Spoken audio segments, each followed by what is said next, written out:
इंद्रियों पर और इंद्रियों को अपने वश में करने के लिए लगभग 7 प्रवचन कल तक हो चुके थे और हमने कहा था कि आज से अपन नई श्रृंखला चालू करेंगे। पहले अपन जो 7 प्रवचन हुए हैं इंद्रियों के ऊपर, उनके मुख्य मुख्य बिंदुओं को आपके सामने रख देता हूँ, ताकि आज बच्चे लोग भी आए हैं वो भी सुन लेंगे। पूरे 7 प्रवचन का सार वो आपके सामने रखता हूँ। अपन ने प्रारंभ किया था इंद्रिय का विषय, उसमें सबसे पहली बात बोली थी 3 तिकड़ियों के विषय में। 3 तिकड़ी अगर आप लोगों को याद हो तो आवेश, आक्रोश और आग्रह। आवेश, आक्रोश और आग्रह की खतरनाक तिकड़ी का जो शिकार बन जाता है वो अपने सब सद अनुष्ठान में कभी भी सफल नहीं हो पाता है। हम इनको जब तक एक तरफ नहीं रखेंगे अब तक अपने जीवन में आगे नहीं बढ़ पाएंगे। उसी दिन दूसरी बात बोली थी कि दूसरों की नज़र में सच्चा साबित होना ज़्यादा कठिन नहीं है, वो तो हो जाएंगे हम, लेकिन आप स्वयं की नज़रों में अच्छे साबित है कि नहीं, इस पर आपने कभी चिंतन किया है कि नहीं, इस पर आपने कभी विचार किया है कि नहीं। अकेले में बैठकर आपने अपने आप को परखा कि नहीं कि मैं कहाँ तक और किस ओर जा रहा हूँ। दूसरी बात उस दिन हमने ये करी थी। फिर और महत्वपूर्ण उस प्रवचन की और बात थी कि इंद्रियां हमारी आज्ञा में हैं कि अधीन है कि हम इंद्रियों के आज्ञा के अधीन हैं। विचार करें, इंद्रियां हमारी आज्ञा के अधीन हैं कि हम इंद्रियों के आज्ञा के अधीन हैं, ये वाली बात बोली थी। और फिर कहा था कि इंद्रियां हमें जहाँ भेजती है हम वहाँ जाते हैं या इंद्रियों के माध्यम से हम जाते हैं। और तीसरी बात उस दिन बोली थी कि जीवन में इंद्रियां इंजन के स्थान पे है कि डब्बे के स्थान पर। इंद्रियां इंजन के स्थान है पे कि डब्बे के स्थान पर, या आपकी आत्मा इंजन के स्थान पे है कि डब्बे के स्थान पर। डब्बा मतलब जो रेलगाड़ी का डब्बा होता है ना, उसको अपन ने बहुत अच्छे से समझा था। ऐसा वो पहला प्रवचन था, मुख्य बिंदु उसके बोले। फिर दूसरे प्रवचन में अपन ने प्रारंभ किया था बार बार की इंद्रिय के विषय आप बोल रहे क्या है, तो उसमें एक बहुत अच्छी बात बोली थी कि प्रिय वस्तु में अधिक आसक्त ना होना, प्रिय वस्तु में अधिक आसक्त न होना और प्रतिकूल में प्रवृत्त न होना, यह इंद्रिय जय है। इंद्रिय जय की परिभाषा उस दिन बहुत अच्छे से खोली थी, प्रारंभ ही से किया था कि प्रिय वस्तु में अधिक आसक्त न होना और प्रतिकूल में प्रवृत्त न होना, इसी को इंद्रिय जय कहा है। फिर दूसरी बात उस दिन करी थी अपन ने, हमें प्राप्त जो स्वाधीनता की प्रचंड शक्ति का हमें अंदाज नहीं है और इसलिए उसका हम दुरुपयोग कर रहे हैं।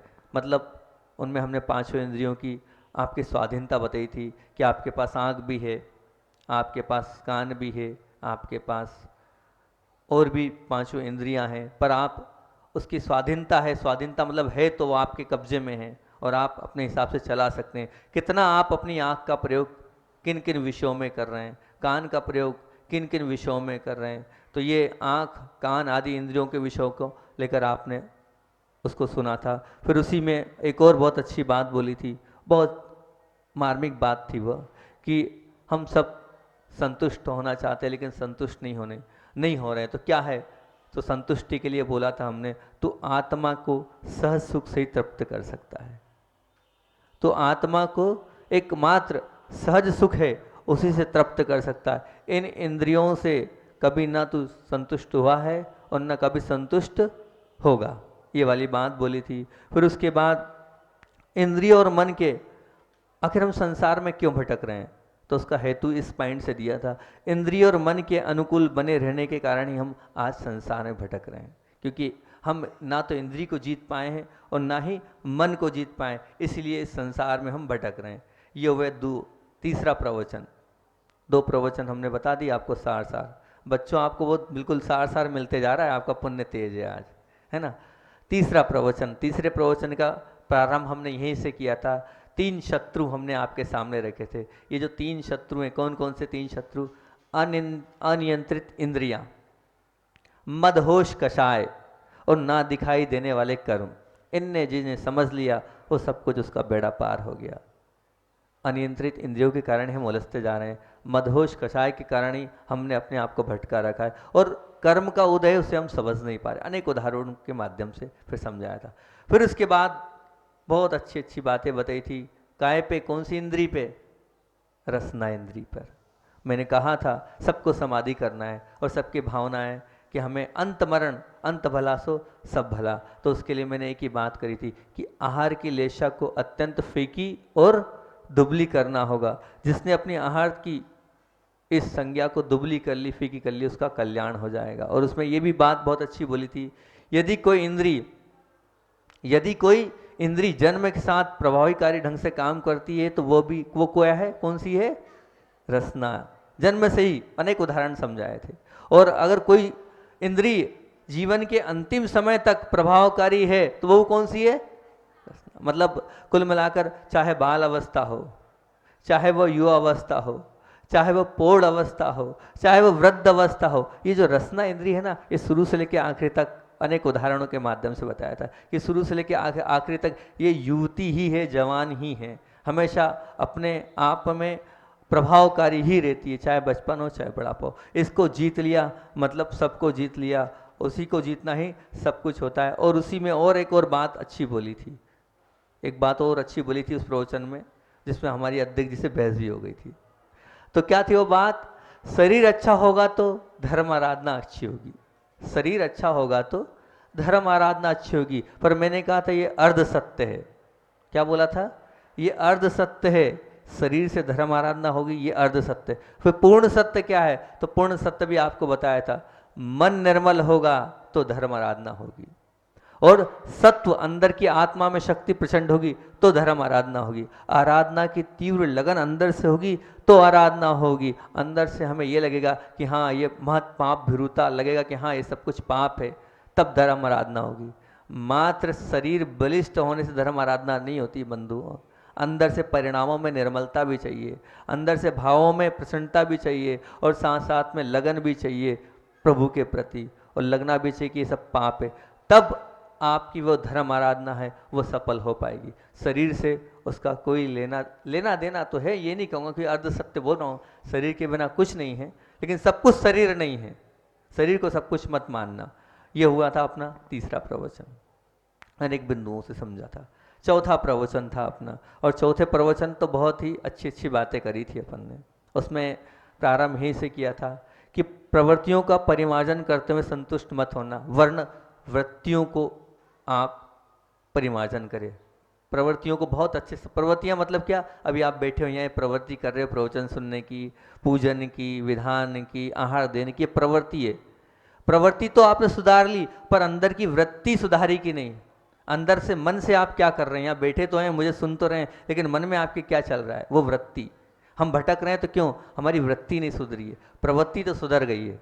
वृत्ति जब तक नहीं सुधरेगी तब तक हमारा कल्याण होना ही नहीं है। इसलिए प्रवृत्तियों को परिमार्जन में ना लगकर हमें वृत्तियों को भी परिमार्जन में अपने मन को लगाना है। ये वाली बात बहुत सारा, और एक अच्छा उदाहरण भी दिया था, 2 प्रकार के परिवर्तन बताए थे। बताओ, कोई तो बताओ, 2 परिवर्तन कौन से बताए थे?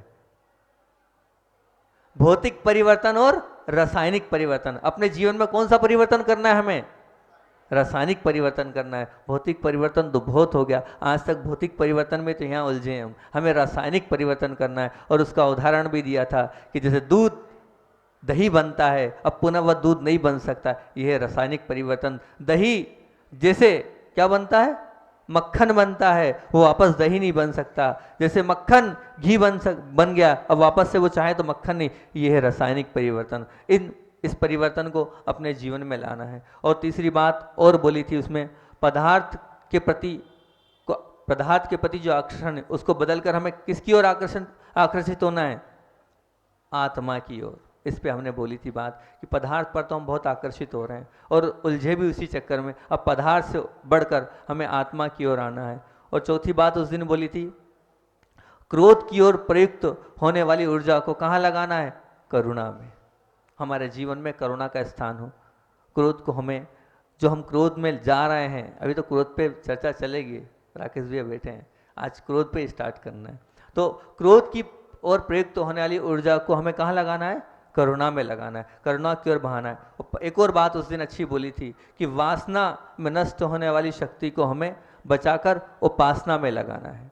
हम जो वासना से पीड़ित हैं, उस वासना की शक्ति को हम दुरुपयोग कर रहे हैं, उस शक्ति को कहाँ सदुपयोग करना है? तो वो उपासना में लगाकर हमें संतुष्ट करना है। इस प्रकार यह एक और उस दिन बात अच्छी बोली थी कि ये सब कर रहे हैं महाराज जी, हम पर होगा कि नहीं, परिमार्जन करने की बात तो कर रहे हैं। तो उसमें एक उदाहरण दिया था, जैसे धन प्राप्त करने के अवसर आपके सामने आते हैं और उसमें आप लगते भी हैं और अपेक्षित सफलता नहीं मिलती, तो क्या व्यापार बंद कर देते हैं? क्या आप नहीं करते हैं? ऐसे ही आप प्रवृत्ति में लगे, अंदर की वृत्ति नहीं सुधर रही है तो आप पीछे मत हटना, डिमोटिवेट नहीं होना। जैसे हम व्यापार बंद नहीं करते, ऐसे ही हम अपनी प्रवृत्ति को बंद नहीं करेंगे, प्रवृत्ति भी जारी रखेंगे और अंदर से वृत्ति को भी हम सुधारने का अंतरंग से प्रयास करते रहेंगे। ऐसे 4 प्रवचन अपने हो गए थे। अब 5वां प्रवचन था, उसमें हमने बात करी थी 2 चीज़ों पर, बहिर्मुखी है इंद्रियां और बहिर्मुखी है मन।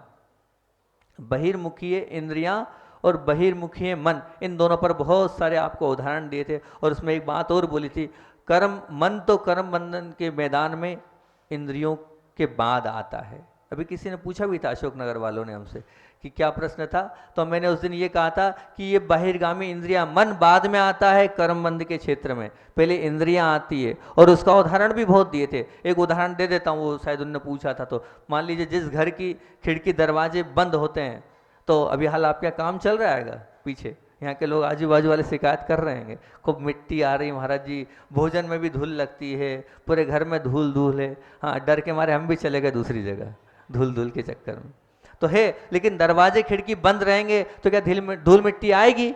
नहीं आए। इसी तरह हमारे दरवाजे खिड़की क्या है? ये इंद्रियां ही तो दरवाजे खिड़की है।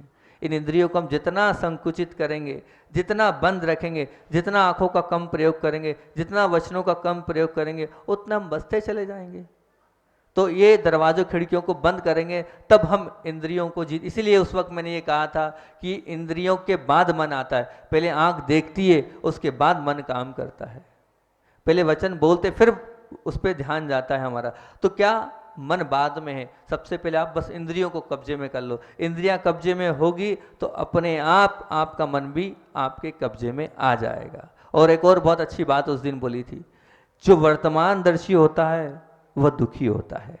जो वर्तमान, उसका उदाहरण भी दिया, वर्तमान दर्शी मतलब क्या? उसे अभी अभी से मतलब है कि अभी खाऊं पीऊं, बात का मुझे लेना देना नहीं। जो ये जीवन में अभी और वर्तमान को देखता है और भविष्य को नहीं देखता है, वो दुखी ही रहता है। अनेक उदाहरण भी दिए थे। एक उदाहरण बहुत अच्छा दिया था, काय का उदाहरण दिया था, खमन, पेट खराब है और खमन खा रहा है, उसको वर्तमान दिख रहा है, भविष्य की उसको चिंता नहीं कि बाद में क्या होगा उसका नतीजा, उस पर रखा है। इस प्रकार से ये 5 प्रवचन हो गए अपने। अब 6वां प्रवचन था, उसमें 6वें प्रवचन में भी हमने एक गंभीर वास्तविकता आपके सामने रखी थी कि वो उसको हमने समझाया कि इंद्रियों के विषय रूपांतरित होने के बाद कैसे लगते हैं? विरस लगते हैं। मतलब हम इंद्रियों के विषय में उलझे तो हैं, लेकिन वही बाद में विरसता को देते हैं। जैसे आपने वही रसगुल्ला खाया और खाने के बाद उल्टी हुई, तो वो आप देखना भी पसंद नहीं कर रहे हैं, ये विरसता थी। और एक और बात उसके बाद और बोली थी मैंने कि ये जो इंद्रियों के विषय हैं, इन विषयों में एक तरफ तो हो गई आपकी ये निरस्ता, काय से हो गई कि आपने उसको लिया, और दूसरी ओर एक सातत्यता को घटाया था मैंने। सातत्यता का ऐसे घटाया था कि आप उसी चीज़ को अगर आप बार बार लेते जाएंगे तो एक समय ऐसा आएगा कि आपके अंदर वो गुलाब जामुन खाते खाते 10वां 11वां अब आपको निरस्ता लगेगी और आकुलाहट होगी। तो फिर उस सुख से क्या मतलब, जिसका सातत्य भी बाद में दुख में परिवर्तित होता है। और फिर उसके बाद ये बात बोली थी उस दिन कि शरीर का वास्तविक स्वामी कौन है? तो आपने जवाब दिया था आत्मा। और इंद्रियां और मन इस शरीर में क्या कार्य करती है? तो क्या कार्य करती है? तो किराएदार का काम करती है। इंद्रियां और मन क्या है? किराएदार है। और स्वामी कौन है? आत्मा। तो हम अपना ज्यादा ध्यान इंद्रियां और मन पर रख रहे हैं कि स्वामी आत्मा पर रख रहे हैं? सबने कहा था नहीं, इंद्रिय और मन पे रख रहे हैं। मतलब आत्मा जो स्वामी है उसका आप ख्याल ही नहीं कर रहे हैं। अब आप इंद्रिय और मन में ही लगे, मतलब किराएदार पे ही पड़े और मालिक पर आप ध्यान नहीं दे रहे हैं। तो आपको कहाँ जाना होगा? जो इंद्रिय और मन पर ध्यान, वो इंद्रिया मन तो अभी जल जाएगी शमशान में जाकर, शाश्वत तो क्या है? वो आत्मा। उस आत्मा के लिए हमें सोचना है। इस पर अपन ने चर्चा करी थी और उसी दिन और क्या चर्चा करी थी, बहुत अच्छी बात बोली थी कि जिसकी इंद्रियां जागृत होती है उसकी आत्मा सोती है। जिसकी इंद्रियां जागृत होती है उसकी आत्मा क्या करती है, सोती है। और जिसकी इंद्रियां सोती है उसकी आत्मा जागृत होती है कि ये बात बोली थी। और उसी वक्त तीन बातें और बोली थी इंद्रियों के विषय में, पाप भीरुता के विषय में। तीन बातें क्या बोली थी, समझ, संस्कार और कर्म। जिसके पास समझ है कि ये पाप है, इसके पाप की भयंकरता का जिसके समझ है वो उन पापों में नहीं जाएगा। जिसके पास समझ है कि ये करने के बाद मेरा बुरा होना, वो उसमें नहीं जाएगा। और जिसको पूरी दुनिया की शर्म है, समाज की शर्म है, सबके बीच में उठने बैठने की शर्म है, वो भी उन पाप कार्य को नहीं करेगा। इस प्रकार ये 6 प्रवचन हमारे हुए। और कल का 7, कल नहीं किया, कल किया था, कल का 7वां प्रवचन था, कल किया था। तो कल के प्रवचन में हमने प्रमुखता से आपको 2 बातें बताई थी, 3 बातें बताई थी, प्रारंभ ऐसी करा था। 2 बातें शुरू में कही थी कि दूसरों को समझना ये चालाकी है, लेकिन खुद को समझना ये समझदारी है, यही चतुराई है। और उसमें ये 3 समझने योग्य चीज़ें बताई थी आपको। पहली है शरीर, पहली चीज़ शरीर को क्या समझे, शरीर को क्या समझना था। कल का आप तो ताज़ा बता दो, कोई तो बता दो क्या बोला था शरीर के लिए हमने, क्या उपमा दी थी शरीर को हमने, कोई नहीं बता पा रहा है, सब भूल गए एक ही दिन में।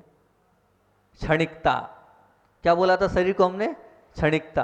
पहली चीज बोली थी शरीर के प्रति क्षणिकता। दूसरा था मन को क्या उपमा दी थी, चंचलता।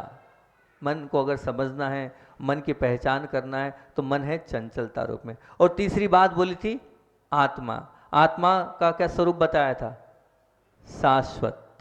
आत्मा का स्वरूप बताया था शाश्वत। 3 बातें बोली थी, मतलब कौन कौन सी, शरीर जिसकी क्षणिकता को, जिसने इस शरीर की क्षणिकता को जिसने समझ लिया उसने अपना कल्याण कर लिया। मन की चंचलता को जिसने पहचान लिया उसने अपना जीवन ऊपर उठा लिया। और आत्मा की शाश्वतता को जिसने परख लिया उसका तो निश्चित तौर से बेड़ा पार होना ही होना। ये 3 बातें हमने बोली थी। और फिर उसके बाद बोली थी कि 3 चीज़ें हैं, एक है आवश्यकता, दूसरी है सुविधा और तीसरा है शोक।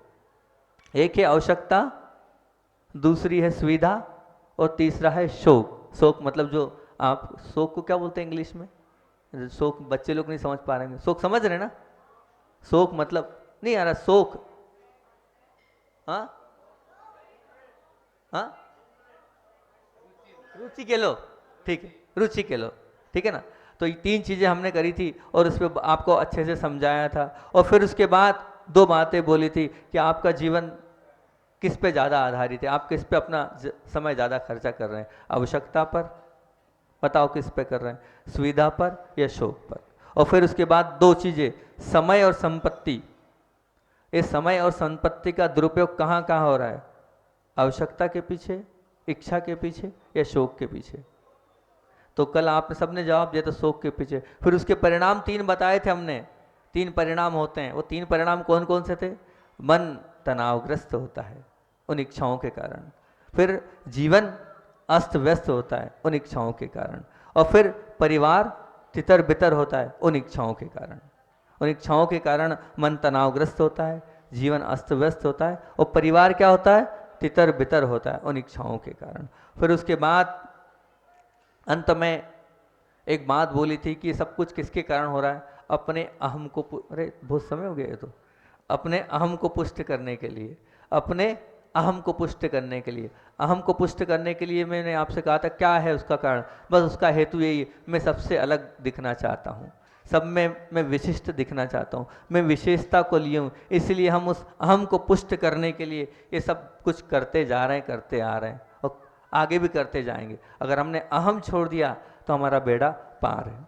ये अपने कुल मिलाकर 7 प्रवचन थे, बहुत जल्दी में 7 प्रवचनों को सारभूत में अपन ने बोल दिया, कह दिया। अब उसके बाद मांग ये थी कि महाराज जी आपने सुख पे भी बात करी और दुख पर भी आपने 17-18 प्रवचन दिए अलग अलग विषयों पर, लेकिन दुख पर में 17-18 प्रवचन अपने हुए हैं। पर जीवन का एक बहुत बड़ा शत्रु हमारे अंदर है, अभी भी शिकायतें चली रही है, 2 दिन से वही चल रहा है प्रकरण। तो खतेगांव वाले आए हैं, वो भी यही कह रहे हैं। तो एक जीवन में बहुत बड़ा शत्रु है क्रोध, और ये जो क्रोध है वो इस प्रकार का शत्रु है जो हमारे जीवन को नीचे गिरा रहा है। अब उस क्रोध में हम कैसे विजय प्राप्त करें, ये क्रोध कैसे हमारे जीवन से जाए, क्योंकि हमारे अंदर एक चिड़चिड़ापन, एक झुंझलाहटपन और ऐसा क्रोध करने का स्वभाव सा बन गया है। इस स्वभाव को हम कैसा करें? हम पुरुषार्थ भी करते हैं कि अपने जीवन से ये क्रोध निकल जाए, लेकिन क्या करें, वो आ जाता है। संभालते भी अपने आप को, लेकिन परिस्थिति बस क्रोध आ जाता है, और क्रोध करने के बाद लगता भी है कि हमें नहीं करना था, लेकिन अब क्या करें, अब सब कुछ चला ही गया। और मैंने स्वयं ने देखा है, जिन लोगों के जीवन में क्रोध ने प्रवेश किया उनका जीवन अंधकारमय ही रहा है। कहीं ना कहीं जाकर उनके जीवन में वो गड्ढे में ही जाके गिरे हैं। वो अपने आप को कभी ऊपर नहीं उठा पाए, जिनके जीवन ने क्रोध को स्थान दिया है जिन्होंने अपने जीवन में। तो बहुत अच्छी बात है, इस क्रोध और आवेश को अपने जीवन से निकालने की बिंदुओं पर हमने चर्चा करने का विचार भी किया आप लोगों की भावनाओं के अनुसार, और क्रोध पर हमने लिखना भी प्रारंभ कर दिया है। और मेरे तो ये भाव है, क्योंकि आज मुझे लगा, इसलिए मैं कह रहा हूँ, मैं बोल तो रहा हूँ लेकिन आप लोग मेरे ख्याल से इतने अच्छे से उसको या तो याद नहीं कर पा रहे, या मैं बता नहीं पाता हूँ आपको इतने अच्छे से, ऐसा लगता है। तब तो आपको याद नहीं रह पा रहा है। तो इतने अच्छे अच्छे हम बिंदु आपको दे रहे हैं, इतना सोच कर, चिंतन कर कर, समय निकाल कर 2-2 3-3 घंटे पहले ले देते हैं, फिर आपके सामने रखते हैं, उसके बाद भी आपको याद होना चाहिए। अपन एक काम करते हैं, बहुत अच्छी बात है कि हम क्रोध पे जितने प्रवचन हो जाएंगे होंगे, आप तो कल से एक काम करना। क्या काम करना है? आप कॉपी पेन लेके आना। कम से कम जो प्रमुख बिंदु हम बोलेंगे, उन प्रमुख बिंदु को आप लिख लो। इनको आप बिंदु मत मानना, इनको आप मंत्र मानना, क्योंकि आपके हर व्यक्ति के जीवन में क्रोध है, और हर व्यक्ति चाहता है इस क्रोध से हमें बरी होना है। हमारे जीवन में भी क्रोध है, हम साधु जरूर बन गए, लेकिन कहीं ना कहीं क्यों संजलन क्रोध हमारे जीवन में भी है, वो छोड़ेगा थोड़ी हमें, अभी उसकी सत्ता हमारे पास है। तो मैं भी अपने आप को सुधारूंगा, आप भी अपने आप को सुधारें। तो आप लोग एक काम करें, अगर हो सकता हो तो नोट करते चलें, और मैं फिर एक काम ये करूंगा, हर अगले दिन पूछूंगा कि कल का क्या बिंदु था, तब तो आनंद आएगा। आप सुनो, यहाँ से सुनो और यहाँ से निकाल दो तो क्या मतलब निकलेगा।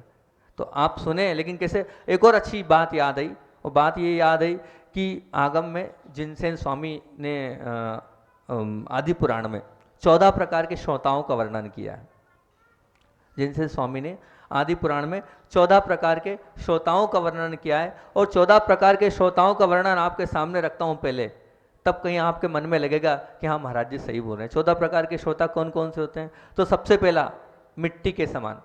मिट्टी के समान वो श्रोता होता है जो पानी गिरने पर जैसे मिट्टी नरम हो जाती है ना, ऐसे ही आप जब सुनते हैं हमारी बात तो हाँ हाँ मुंडी हिलाते हैं, थोड़ा बहुत नीचे जाते हैं, 1 आध 2 4 घंटे आपके अंदर। मैं इसको मध्यम कह लेता हूँ, कम से कम सुन तो रहा है, थोड़ा तो उस पर प्रभाव पड़ा और कुछ तो नरमपना आया उसके अंदर। ये मिट्टी के समान पहला श्रोता होता है, इसको मध्यम श्रोता बोलते हैं आचार्य जिनसेन स्वामी। फिर होता है चलनी के समान।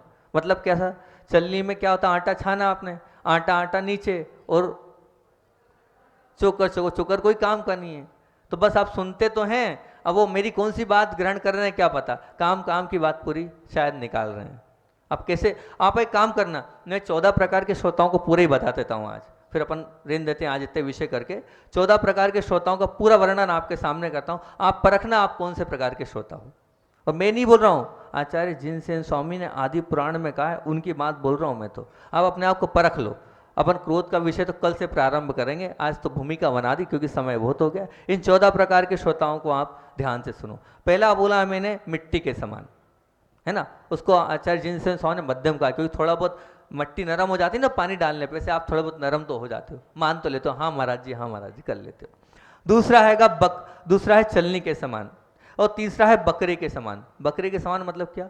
उसको आचार्य जिनसेन स्वामी ने कहा कि जैसे श्रृंगार का वर्णन आता है, तो बिल्कुल श्रृंगार का वर्णन आया वो श्रृंगार रूप हो जाता है, तो ये भी कोई काम का नहीं है। श्रृंगार के वर्णन में श्रृंगार रूप हो रहा है, उस प्रकार के माहौल में उस प्रकार का हो रहा है, वो श्रोता भी कोई काम का नहीं है। चौथा है बिलाव के समान।